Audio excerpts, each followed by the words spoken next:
बकरी ने बच्चे दे दिए हैं, उसके बाद भी बकरी पीछा बाहर निकाल रही है। अस्सलाम वालेकुम, welcome to our YouTube channel Haidari goat and dairy farm. आपकी खिदमत में हाजिर हैं जी एक नई वीडियो लेके। टॉपिक काफ़ी सीरियस है और इस पे हम पहले वीडियो बना चुके हैं, मगर वो वीडियो बनी थी गर्मियों में। गर्मियों का और सर्दियों का इसका ट्रीटमेंट जो है वो डिफरेंट है, इस पे बात करेंगे। टॉपिक आज का है जी प्रोलैप्स, यानी कि बकरियों का पीछा निकालना। तो हम आम फहम ज़ुबान में बात करते हैं कि बकरियां पीछा निकालती हैं। इस पे हम पहले एक वीडियो कर चुके हैं और वो वीडियो की थी हमने गर्मियों में। उसमें कुछ चीज़ें रह गई थी, वो हम आज करेंगे। एक चीज़ तो रह गई थी जी, हमने उसमें कोई भी इंजेक्शन नहीं बताए थे, और वो हमने वीडियो की थी कि बकरियां पीछा निकाल रही हैं डिलीवरी से पहले। उसमें हमने देसी नुस्खे बताए थे। तो अभी रिपीटेडली मैसेजेस आ रहे थे कि जी जो देसी नुस्खा आपने बताया है उसमें आपने गर्मियों में बताया है सरसों का तेल। तो अब चूंकि गर्मियाँ नहीं हैं, तो क्या अब हमने सरसों के तेल को रिप्लेस करना है किसी चीज़ के साथ या नहीं करना है। नंबर 2 ये आ रहा था कि बकरियां पीछा निकाल रही हैं डिलीवरी के बाद भी, तो उसका क्या ट्रीटमेंट है। ये दो चीज़ें हमने उस वीडियो में कवर नहीं की थी जी। तो हमने जिस तरह पिछली वीडियो में कहा था कि हम आज से वीडियो स्टार्ट करेंगे, यानी कि नेक्स्ट वीडियो जो हमारी आएगी वो हमारी आएगी सर्दियों की बीमारियों के अकॉर्डिंग, या सर्दियों में जानवरों को किस तरह महफूज करना है, जानवरों को क्या क्या चीज़ें खिलानी है, इसके अकॉर्डिंग।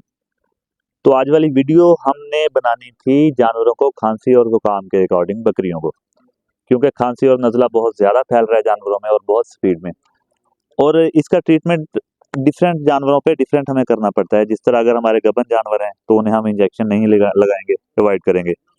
हमारे 1-1.5 माह 2 माह के बकरियों के बच्चे हैं, उनका ट्रीटमेंट हम डिफरेंट करेंगे।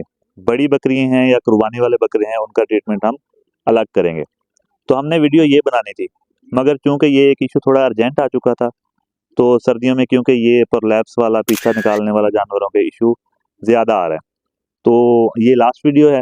नेक्स्ट वीडियो जो है हमारी खांसी और ज़ुकाम पे होगी, और हम सर्दियों की टोटल बीमारियां कवर करेंगे डिफरेंट वीडियोस में। तो ये सभी बीमारियां सीखने के लिए, समझने के लिए, और जानवर किस तरह रखने हैं, जानवरों को क्या खिलाना है, ये सारी चीज़ें जानने के लिए हमारे चैनल को सब्सक्राइब कर लें और बेल आइकन को दबा लें, ताकि हमारी वीडियोस के नोटिफिकेशंस आप तक पहुंच सकें। तो अब हम स्टार्ट करते हैं वीडियो, जिसमें हमने आज कवर करना है टॉपिक प्रोलैप्स, यानी कि बकरियों का पीछा निकालना डिलीवरी के बाद। तो आज अभी एक मैसेज आया है, मैं वो मैसेज आपको सुनाता हूँ, और उसके बाद जो है हम ये बात करते हैं इसके ट्रीटमेंट पे। अस्सलाम वालेकुम भाई, आपकी एक वीडियो देखी थी मैंने यूट्यूब पे ना। मेरी एक बकरी है, वो मारी थी पीछा।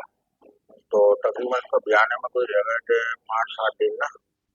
तो ये मैंने कल आपकी वीडियो देख के वो जो देसी टोटका ना, इसको दही वगैरह जो आपने इसबगोल, ग्लूकोज, ये सब सामान दिया था ना, तो माशाल्लाह ये बयान तो गई खैरियत है, लेकिन ये अभी भी जो है ना पीछा निकाल लिया। तो इसके लिए आप बोल रहे थे ना कि बयाने के बाद कोई ट्रीटमेंट। आज सुबह भी आई है, अभी इसने जेल भी नहीं भेजा, वो जावर नाल फेंकती है ना भाई, वो फेंक रही है। तो ये पीछे से इसने निकाला हुआ है, तो इसके लिए मुझे रहनुमाई करें भाई जी। तो मैसेज आप सुन चुके हैं जी, बकरी ने डिलीवरी कर दी है, मगर प्रोलैप्स का इशू वैसे का वैसा है। अब डिलीवरी हो चुकी है, बकरी ने बच्चे दे लिए हैं, अब हम जा सकते हैं इंजेक्शंस की तरफ। मगर उससे पहले जो देसी नुस्खा देना है, उसको सर्दियों में हमने सरसों के तेल को किस चीज़ के साथ रिप्लेस करना है, वो बात कर लेते हैं। तो सरसों के तेल को आपने रिप्लेस कर लेना है जी तिलों के तेल के साथ। 50 ग्राम आप वो वीडियो अगर देखेंगे, मैं उसका लिंक इस वीडियो के साथ कनेक्ट कर दूंगा, इसकी डिस्क्रिप्शन में उसका लिंक दे देंगे, तो आप वो वीडियो भी देख सकते हैं। उसमें मुकम्मल नुस्खा है। क्योंकि हम पहले उस वीडियो में बता चुके हैं, इसलिए इस वीडियो में हम टाइम वेस्ट नहीं करते हैं, वीडियो को ज़्यादा लेंथी नहीं करते हैं। तो सरसों के तेल को आपने रिप्लेस कर लेना है तिलों के तेल के साथ। अब आ जाते हैं हम जी, बकरी ने बच्चे दे दिए हैं, उसके बाद भी बकरी पीछा बाहर निकाल रही है, तो रीजंस क्या हो सकती हैं इसमें। रीजंस आ जाती हैं जी, सबसे पहले रीजन आ सकती है इसमें कैल्शियम की कमी। कैल्शियम की कमी की वजह से जानवर पीछा निकाल सकते हैं। उसके बाद जानवर को कब्ज हो सकती है। कब्ज के बाद इसको वजाइनल इश्यूज हो सकते हैं, वजाइनल इरिटेशन हो सकती है, और उसके बाद इसे रहम की कमजोरी, आम जुबान में कह लेते हैं कि रहम की कमजोरी का मसला बन सकता है। उसके बाद गर्म खुराक भी ये मसला कर सकती है बकरी के परलैप्स की या पीछा बाहर निकालने की। तो हम शॉर्ट में इस सभी को रिकवर करते हैं। रहम की कमज़ोरी, इस पे हम बहुत पहले भी बता चुके हैं कि प्रोजेस्टेरोन आपने लगाना है हर 15 दिन बाद गबन बकरी को। 4 महीने तक, 5वें महीने में आपने प्रोजेस्टेरोन नहीं लगाना है। रहम की कमज़ोरी हमने रिकवर कर ली। कैल्शियम की कमी की ड्रिप लगती है, मगर कैल्शियम की कमी बकरियों में कोई इतना ज़्यादा आती नहीं है क्योंकि मिनरल्स वगैरह आप लोग देते रहते हैं सभी। तो उसके बाद आ जाता है जी जानवर को कब्ज़ हो जाना।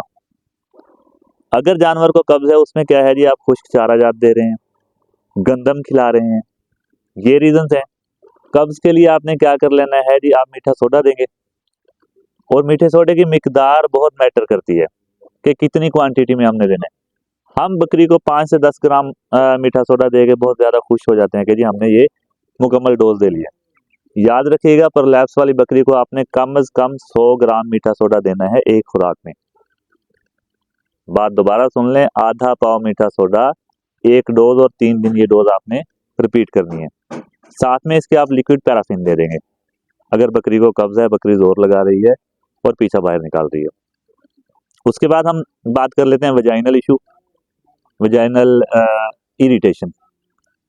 तो वजाइनल इरिटेशन में क्या हो सकता है, जिस तरह अगर हम अब आपको दिखा सकेंगे, हमने बड़े जानवर बांधे हुए हैं, साथ में हमारी बकरियां भी यहाँ पे फिरती रहती हैं। अभी भी ये 2 बकरियां बाहर ठहरी हुई हैं। तो ये हो सकता है वजाइनल इशू क्यों बन सकता है, वजाइनल इरिटेशन क्यों हो सकती है कि ये बकरियां आके बैठ जाएंगी किसी ऐसी जगह पे जहाँ पे गोबर पड़ा हुआ है और बकरियां गब्बन है, प्रेग्नेंट हैं। तो ये जो जरासीम होंगे ये वजाइनल इरिटेशन की रीज़न बनेंगे।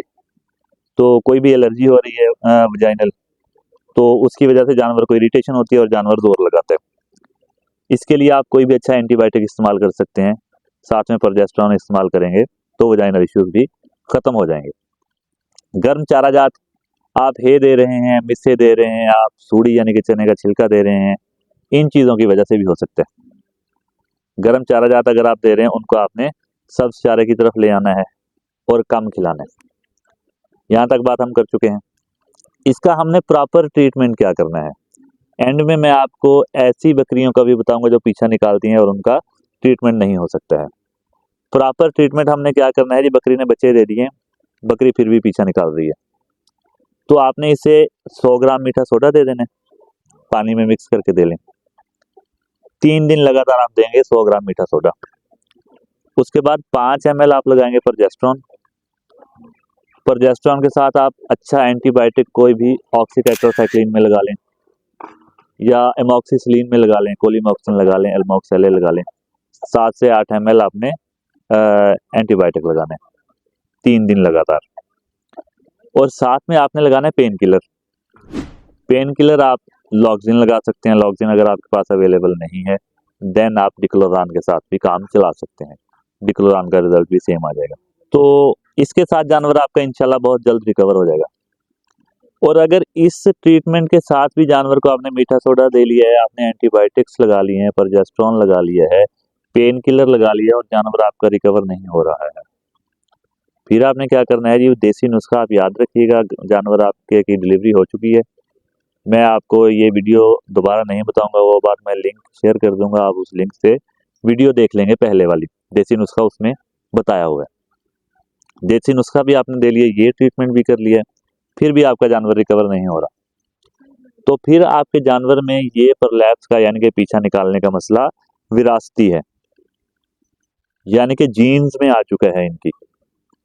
इसकी माँ को, नानी को या बाप की माँ को, उधर से ये इशू जो है जीन्स में ट्रांसफर हो चुका है इस जनरेशन में, तो फिर इसका कोई भी ट्रीटमेंट नहीं हो सकता। फिर आप देसी नुस्खे इस्तेमाल करें, इससे डिलीवरी लें, बच्चे सेल कर दें, बकरी सेल कर दें, और कोशिश ये करें कि ये कसाबों को दें, क्योंकि अगर आप किसी और बकरियां रखने वाले को देंगे, किसी बाड़े वाले को देंगे, तो नेक्स्ट ईयर जो है या अगले 6 माह बाद उसका ये नुकसान होगा।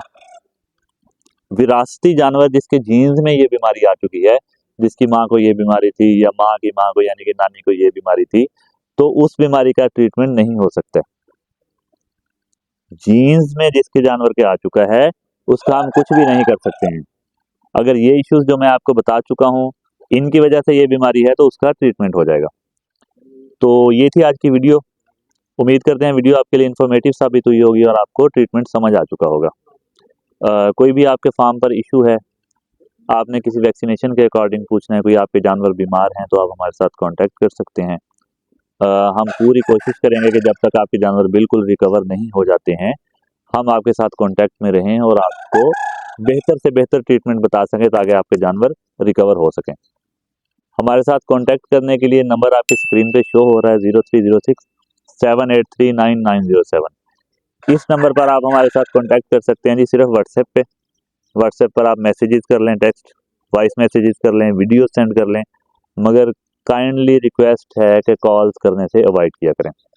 अगर आपको मैसेज का रिप्लाई नहीं मिल रहा है तो इसका मतलब है कि व्हाट्सएप वाला मोबाइल उस टाइम में हमारे पास नहीं है। कॉल्स भी करेंगे तो कॉल भी पिक नहीं हो पाएगी।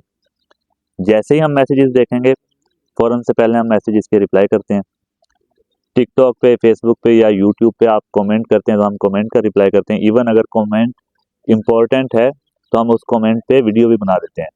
जिस तरह अभी लास्ट वीडियो जो है हमने बनाई थी चक्री पे, वो कमेंट आया था भाई का, तो हमने वीडियो बनाई थी।